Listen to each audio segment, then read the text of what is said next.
coming to you from Asheville, North Carolina. This is GovLove, a podcast about local government brought to you by engaging local government leaders. I'm Rafael Baptista, Buncombe County Strategy Director and GovLove co-host.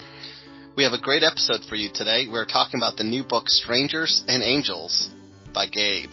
But first, the best way to support GovLove is to become an ELGL member. ELGL is a professional association engaging the brightest minds in local government. Now let me introduce today's guest, Gabe Reaume.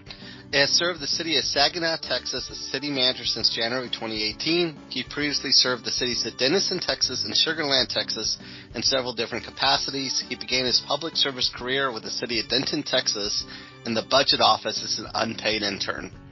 Welcome to GovLove and thanks for joining us. So, Gabe, every time we do a little lightning round, just some fun little questions. So, to get you better, so what book are you reading right now? So, it's funny. My wife, I'm an extremely slow reader, and I read boring things like biographies almost exclusively. That's like my bread and butter. But I'm reading this, I guess it's kind of like pop fiction. It's called, in fact, I have a picture here, Lessons in Chemistry. Okay. By Bonnie Garmus. And it's fun. It's kind of certainly something I don't normally read, and but my wife, Corey, recommended it. So. All right. Well, like your book says, happy wife, happy life, right? That's amen. So, what was the first music album that you bought? The first music album? Or CD? CD, yeah. So, I think it would have been Sgt. Pepper's Lonely Hearts Club Band, the Beatles. Yeah. I think I would have got that like in grade school. So, yeah, it was pretty cool. Sgt. Pepper's Lonely Hearts Club. I think my first CD was Yellow Submarine by the Beatles. Oh, yeah, good one. Yeah. So, all right. Well, we'll go ahead and get started with talking about the book, so Strangers and Angels. And I'd say the first question I got is, you got 4 kids and you're city manager. When did you find time to write a book? Yeah, so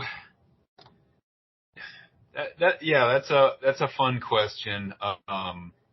The busiest times for our house, honestly, are the weekends, which get kind of crazy with kids' activities, but it's a lot of fun.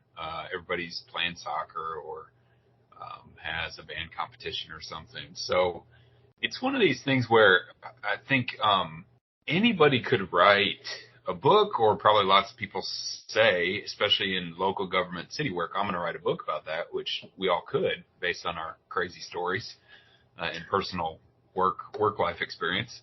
But I think to do it, you've got to make the decision to do it, right? And you've got to tell yourself, okay, I'm doing it. And so I had these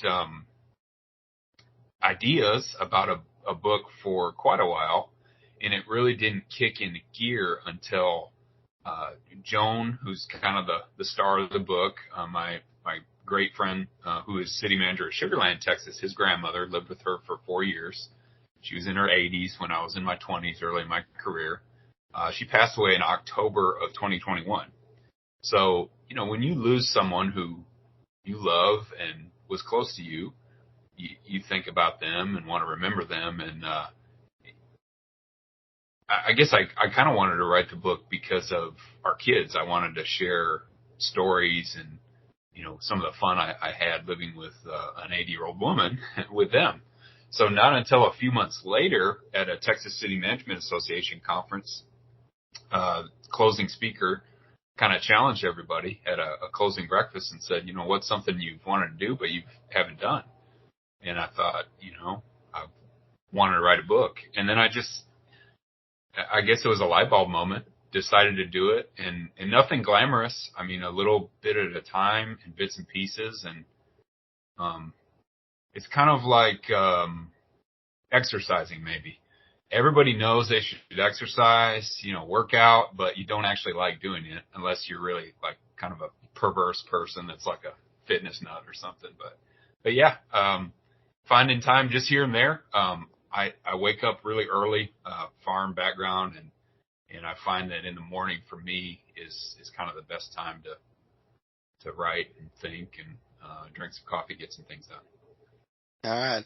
Well, it definitely, when I was reading the book, it definitely got the sense that when someone gives you an idea that you like, you're the kind of guy who runs with it. Yeah, So yeah. I could I see think that that's coming fair. from a conference session. You should write a book. Okay. Yeah, You write a book. yeah. No, that's fair. Um, so, the book talks about from when you were a kid in rural Michigan, and there's some really funny stories in there. And, a great bus driver. I loved your school bus driver. Yeah, Um, but we don't have all the time in the world, so we got to focus on what we can talk a little about here because there's so much to unpack with this book. So I thought sure. this is a local government podcast.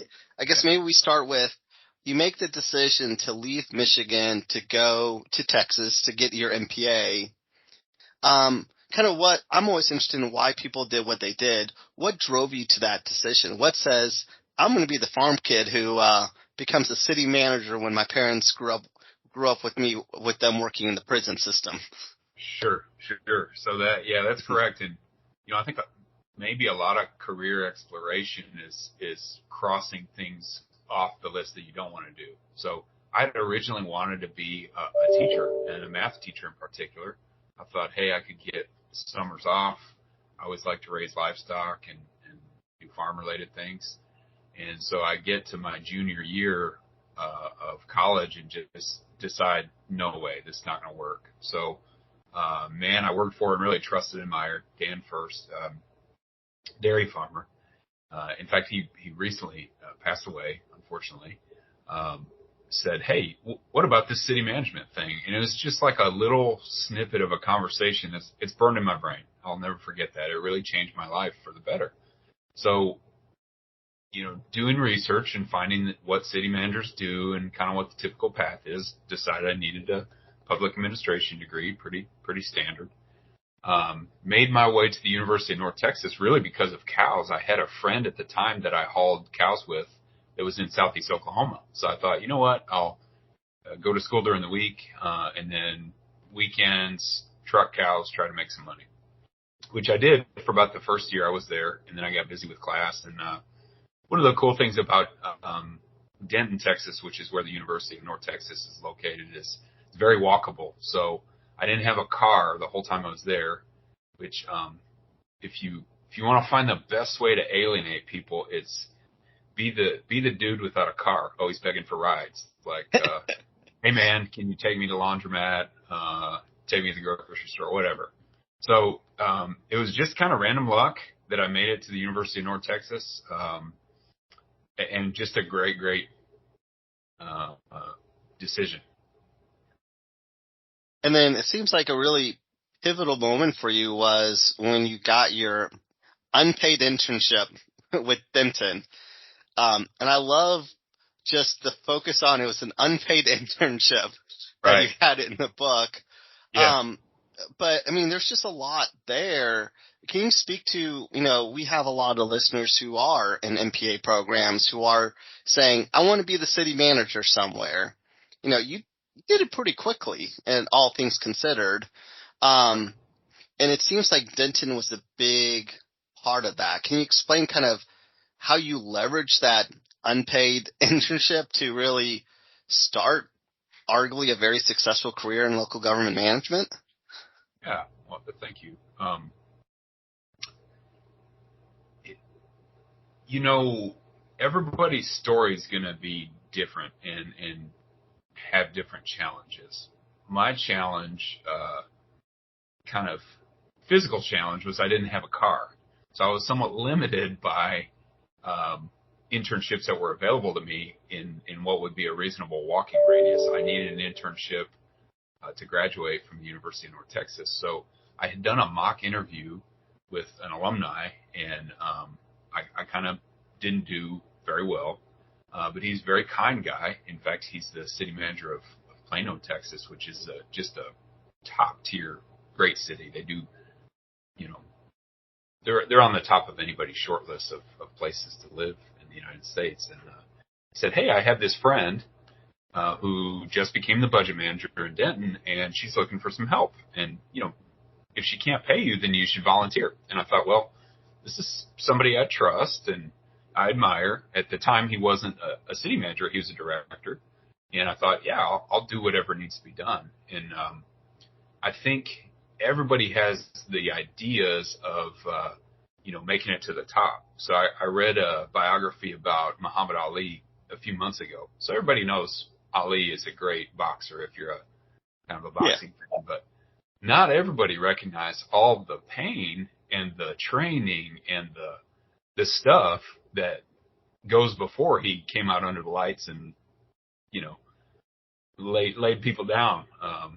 So management and a career in local government is no different. There's a lot of things you've got to put the time in, but it's worth it if you have a passion and you have a desire. And when I found out about city management, I just really could see myself doing it, and I felt like I could be successful and would be successful. So, it didn't matter that I started off as a volunteer and wasn't making any money because I got my foot in the door. And then, kind of like a stray cat, they felt bad for me, and I found this grant opportunity through the Texas City Management Association and applied on behalf of the city. And then I basically paid for my own internship, which is kind of a fun story too. Yeah. But, hey, everybody's got to get started, and it may not be glamorous. It may not be what you want, but it's a start. Yeah, in the book, you talked about how, if I remember correctly, your desk was kind of in the hallway where everyone would walk by you. And a theme I feel like you kept seeing in the book was this idea of you took what most people would call a lime and you made it into a lemon. So I'll be curious to hear, how you, in that internship, but in general, how you take this approach. Is just, you take something that most people might not like and just make it kind of a success for you. What drives that mindset? So, I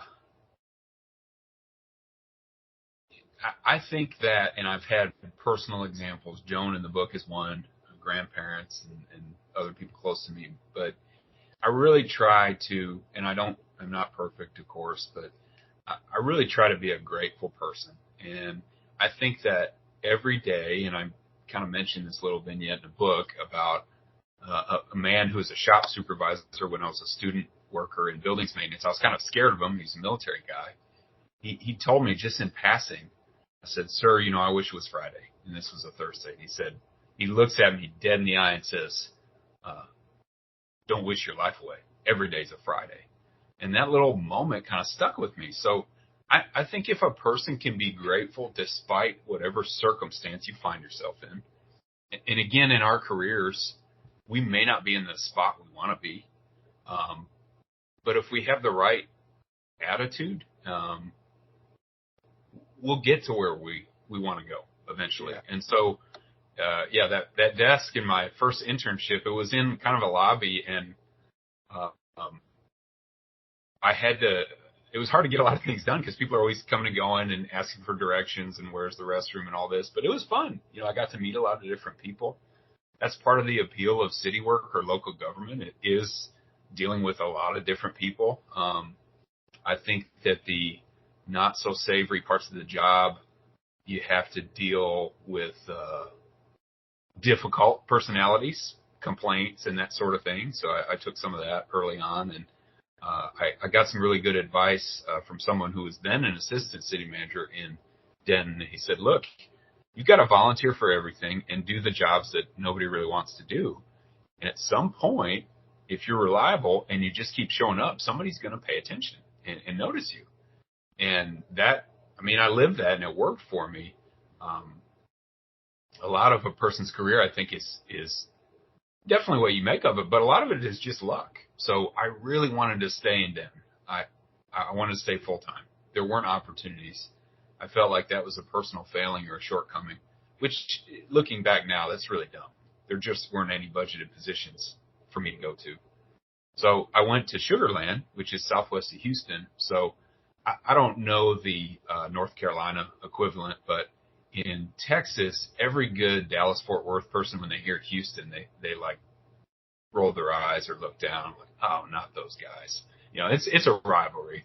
Yeah. So, I don't know, gosh, if it's, Raleigh and Charlotte, if there's a rivalry. I don't know. Every state, every region has that going. Yeah. So I go to Houston, and Sugar Land is a really amazing place, very affluent, very much a world community, and it just was blind luck. The city was growing. There were a lot of opportunities. The city manager at the time very much was a promote from within, had a promote from within mindset, and just kept being steady. If there's one piece of advice I can give anybody, just be steady and be consistent. The rest, it'll take time, but it'll fall into place. There's a story in the book of when you get to Sugar Land. I don't know how soon it was once you got there, but you did buy one, get one free lunches with department heads. Oh, yeah. And I was reading that and thinking, man, if I'd only known that, like, thought of that 4 or 5 years ago when I was still an analyst, I would have done that. But it goes to this perspective. It seemed like you just spend a lot of time getting to know people. And can you talk a little about because you also describe yourself as an introvert in the book. How do you do that? So, if left to my own devices, I really like to read. My only enduring hobby outside of maybe now writing is investing, which requires a lot of reading and, chin stroking and deep thinking and that sort of thing.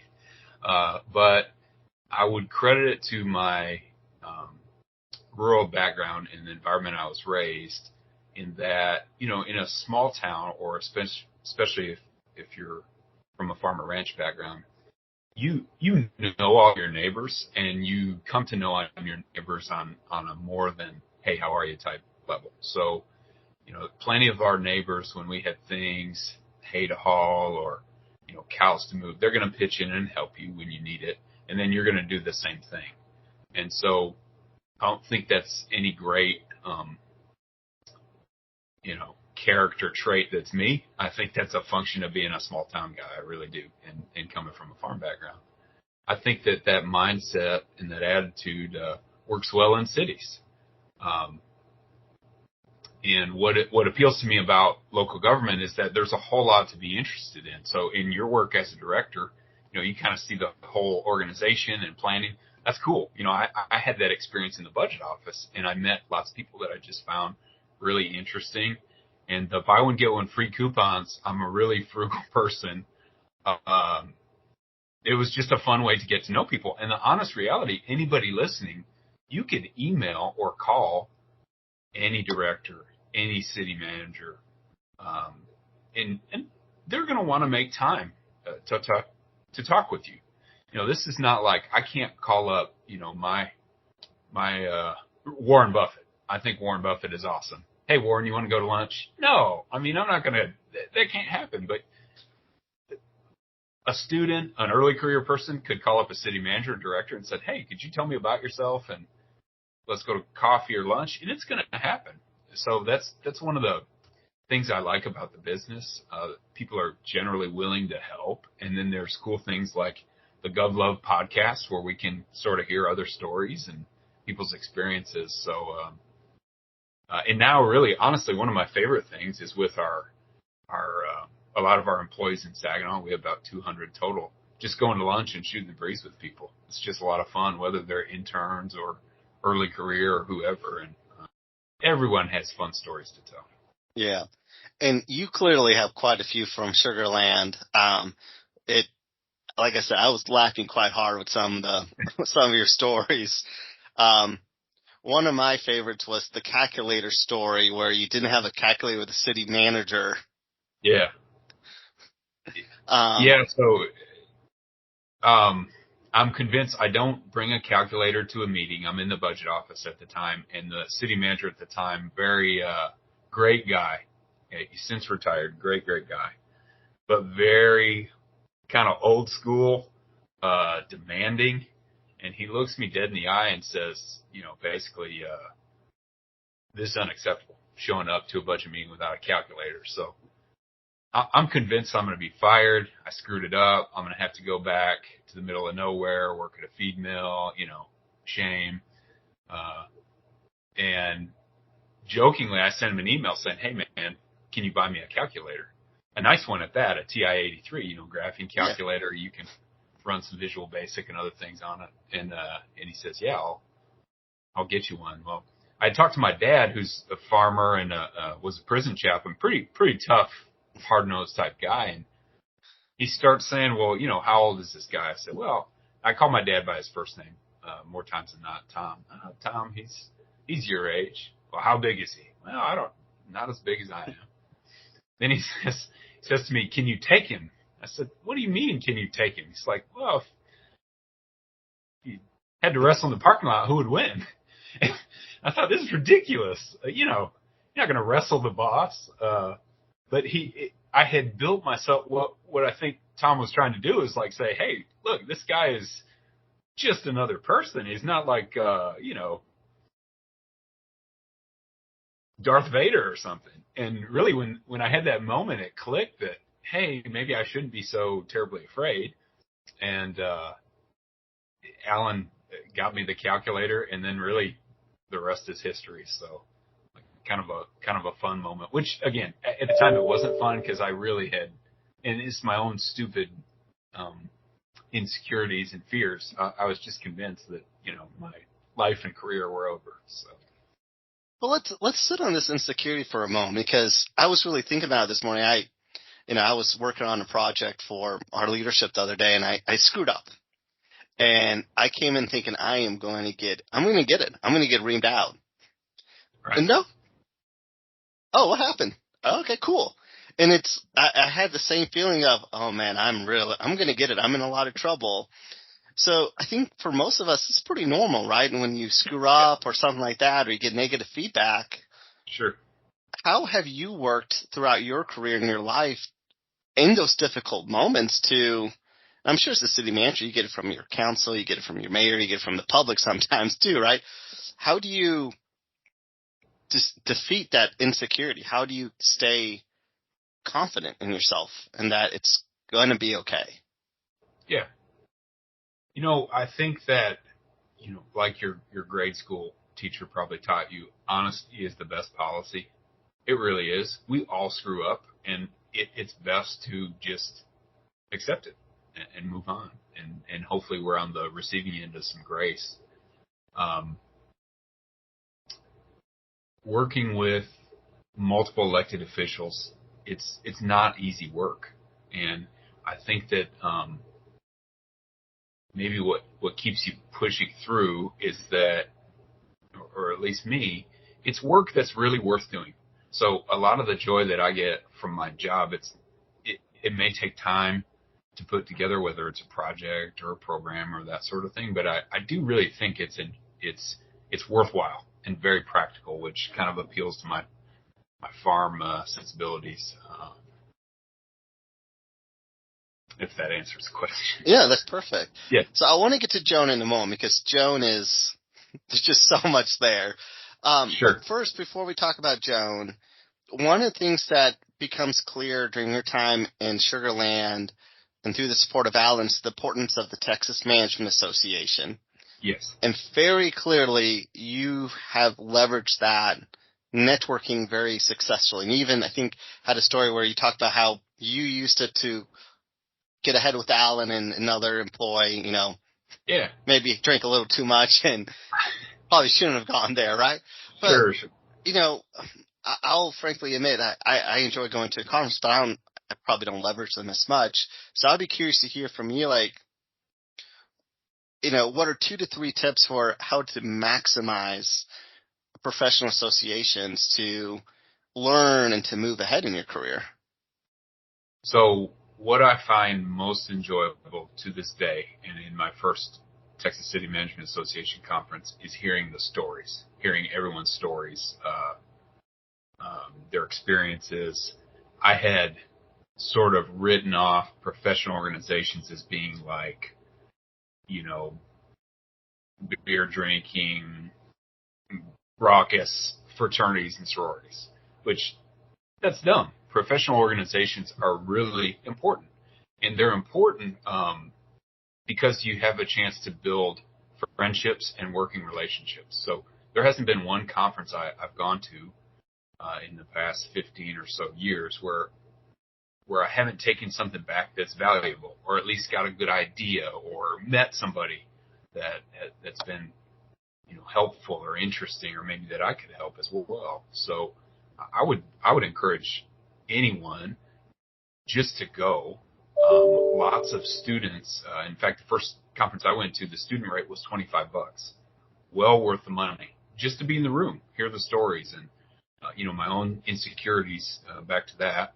I remember seeing the city manager of Dallas at the time, thinking like, "Wow, it's like Michael Jordan or something. I can't talk to this person," which is silly. I mean, they're people. But meeting people, hearing what they have to say, it's well worth it. I actually met my wife at a Texas City Management Association conference. On a taco run, if I remember correctly, on right? Taco run. Yes, sir. Yeah. So, I feel like I tell people jokingly, but it's really not quite a joke. I seem to have kind of life-changing events at Texas City Management Association conferences. So, I got this strong feeling I should write a book. I met Corey, and but we all need to find there's For Whom the Bell Tolls, that poem. No man is an island, right? Yeah. No one should be lonely. And professional organizations, whatever the color or flavor, are really important. And even if you're not Mr. or Miss Socialite, which I'm really not, I think showing up is important, and going and just listening. All right, so we got to start moving towards Joan, because Joan is without a doubt the hero of the story. But before you get to Joan, there's her grandson Mike, right? Right. You work with Mike in Sugar Land, and Mike clearly is quite the guy himself. Can you talk about it? It was interesting. You talk in one part of the book, you jumping on trampolines with his kids, right? How you become part of Joan's family by becoming part of Mike's family, and I'm curious, how you did that, because a lot of folks, they're moving to new places. They've never been. They don't have family. They don't have friends there. Right. How did he become to be such a big part of Mike's family, and what was that like? I regard, I have one younger brother. I'm oldest, but I regard Mike as like an older brother. I really do. He's about 7 years older than me. And, when I joined in Sugar Land, I was entry level position. At that time, he was a director. But we just hit it off, and we kind of had similar backgrounds. So he was from a rural area. He had raised cows like I had raised cows. Maybe a similar sense of humor. But Mike is a very genuine person. You can tell in pretty short order that he cares about people.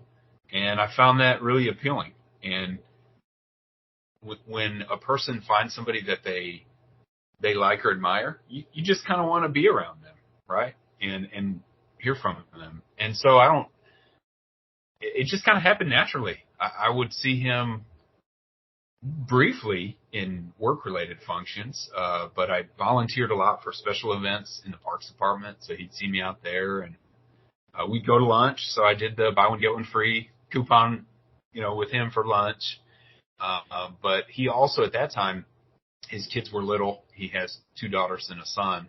I thought, and married, and I thought, this guy has everything I've ever dreamed of. He's got a family. His kids are cool, and we just kind of started hanging out. And, it just happened on its own, drinking coffee together, and, yeah. And then Joan comes into the picture. So if you could talk a little bit about kind of what led to you and Joan coming into each other's lives, which seemed like both of you needed each other at that time almost. That's right. Yeah. So I was living in a really cheap old apartment complex, and I had no problems in almost 2 years there until this guy moved in next to me and was pretty shady. So I'm telling Mike, hey, I need to get out. Now, at the time, Mike is like leaving work a few times a week, and then busy on weekends taking care of his grandmother. She had just fallen and broken her back. So she was living in Palacios, which is close to the water, Matagorda Bay. in Texas, and he had moved her to Sugar Land, in a small house to be close and kind of keep up with her. And his mother lived not too far away, but Mike was the closest and kind of the logical caretaker. So, jokingly, I'm complaining about this kind of creepy guy that lives close to me who had taken my laundry out of the coin-operated washers and dryers and threw it on the floor. I said, hey, I gotta get out of there. And he said something like, well, you keep the same hours as my grandma, you should live with her. And so he was joking, clearly. And a day or two later, I called him and said, hey, if you're serious, I will do whatever needs to be done. I would love to talk to her. And, the first time we meet, I remember it really clearly. She opens the door and she kind of grabs my cheeks, kind of like your grandparents probably did when you were 5 or 6, pinched the whole cheeks and all this, and kisses me on the cheek and gives me a hug. And, the story really, really began. So she had needed some help with kind of chores, getting groceries, doctor's appointments. And I moved in probably a week or two after that, was able to leave my apartment, which I don't miss at all. And whatever the guy that I left behind, I wish him well, although he may be in prison. But yeah. So there's a lot in terms of your relationship with Joan. There's a lot of other characters that come in and out of the story. But Right. It seems like a big part of what Joan gives you is faith and confidence in yourself. Is that right? Absolutely. Yeah. I was reading the messages she would send you in the book, and I was just thinking, that must have been quite something. Yeah, so it's funny. Joan is just a tremendously positive person, and she had seen a lot of hardship in her life. Anybody that's lived 8 decades more, you're going to see challenges, but just infectiously positive. And she really helped me deal with my own stuff as far as, am I good enough? Am I going to achieve my goals? I had never been, Mr.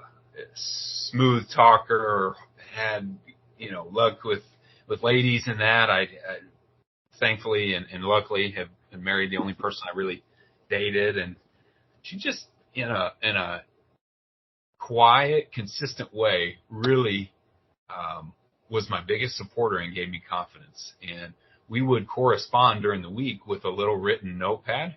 So when I would get up and go to work in the morning, she was up, but she wouldn't come out of her room. She'd write a little note, and then I would receive the note when I came back from work, and she usually was in bed, and then I'd kind of write a response. So it's kind of like a pen pal, a running, now we text message, which is essentially the same thing, just with smartphones. But all of her notes were so just infectiously encouraging. So if I told her, hey, I have a presentation I'm worried about, no, you can do it. You know your stuff. You're going to do fine.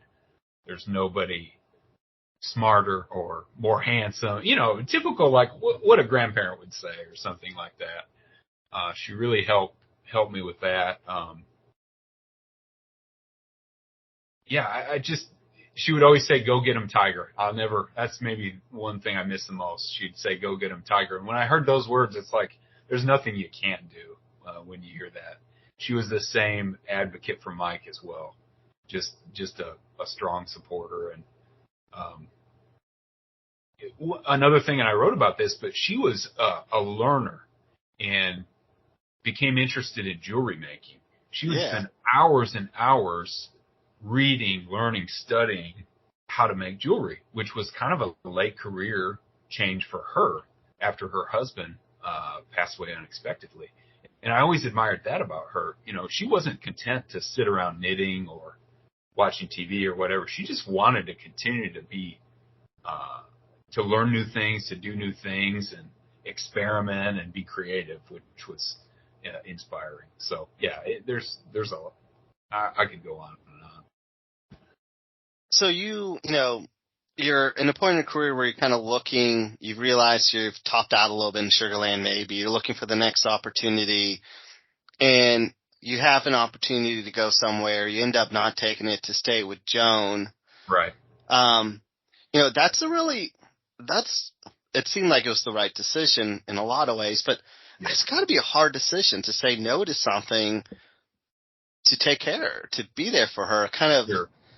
I have a lot of respect for the decision he made, and I Yeah. think people would appreciate hearing, like, how do you get, for someone who's so ambitious, how are you okay with saying no to a career opportunity to take care of someone deeply close to you, but he's not family? Like, it's quite something. Yeah. The reality was it felt right to stay in Sugarland at that time. So I got the bug after a couple years. Hey, I want to be a budget manager, promote up.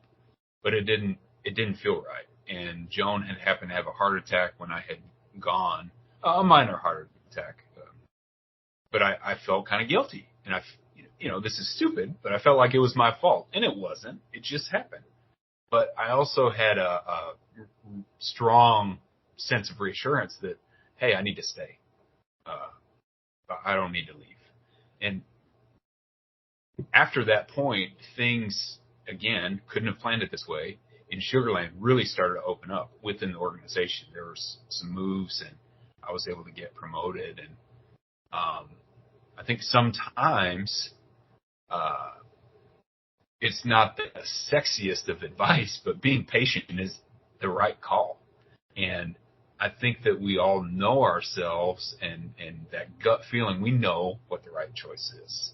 So that just worked out in my favor. And honestly, I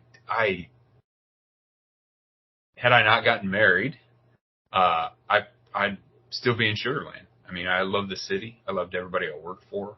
There was cool projects. The leadership was always very stable and forward thinking. All the ingredients for success. But so that was one instance where I stayed and it worked. And Joan really helped me. Corey and I got married, and we lived apart. I was in Houston area. She was in Dallas area for the first year we were married. And Joan really helped work me through, like, hey, you know what? You can't have a part-time family. You got to be together. And selfishly, I wanted Corey to move to the Houston area. And it didn't work out, despite she had tried a number of times. But Joan really helped prepare me to maybe leave, and of course she wanted me to be close, but never. She knew, and was happy when I finally had moved on, and when I did move in Denison. So Denison was a blue collar community that was growing. I had the opportunity to experience things in Denison that I never would have had experienced in Sugarland. So, sometimes when you do have an opportunity for change, you can get different exposure that's going to help you in the long term. Nice. Yeah, it was, yeah, it seems like Joan was just a factor in every major decision you've made. Yeah. So you go to Denison, and then you end up kind of where you are now, and Joan continues to be part of your life. I still remember reading about how she supported you during your application for city manager, which sounds like it took several months, and she was there giving you the faith to stay through it, right? Right. So, as we kind of wrap up our time a little bit here, one of the things you end the book with is the gospel of Joan, right? Yeah. And I guess one question I would have is, if you had to say the three most important things that you learned from Joan, what would they be? Like, that you would want the next generation to learn from her? Oh gosh. I know it's probably hard because there's a lot there. Yeah. So I tried to, in the last few pages, and I worked with an editor, which was a cool, maybe a story for another day, but great experience. But the place we're in now, at this moment, is not the place we will be forever. It's hard for us to understand that, but one thing she would say is, a lot of the bad decisions, or most of the bad decisions she made in her life, was because she was impatient. And that's really true. So if somebody's out there saying, you know what, I'm stuck wherever I am, you've got to tell yourself to shut up and acknowledge that no, you're not. That something is better and it's right around the corner. Now, I can't tell you when, but I can tell you, if you've got the internal motivation, there's nothing that's going to be able to hold you back. That's really the truth. And just, I guess, seeing her attitude and mindset was to see life as challenges to be addressed that became opportunities. And I miss her cheerfulness. I miss her dedication. We used to watch jewelry television together, and she would just rattle off all of these insane facts about gems. And I just admired so much that she was so passionate and so interested.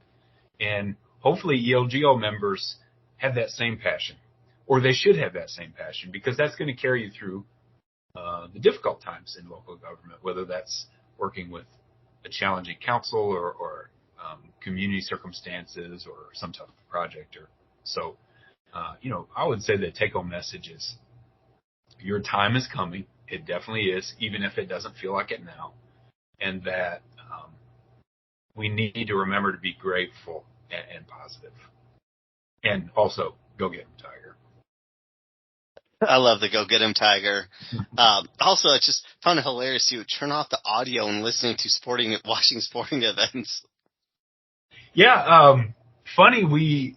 That was her habit, and she would watch. She loved golf, which I knew nothing about golf other than putt-putt until I lived with her.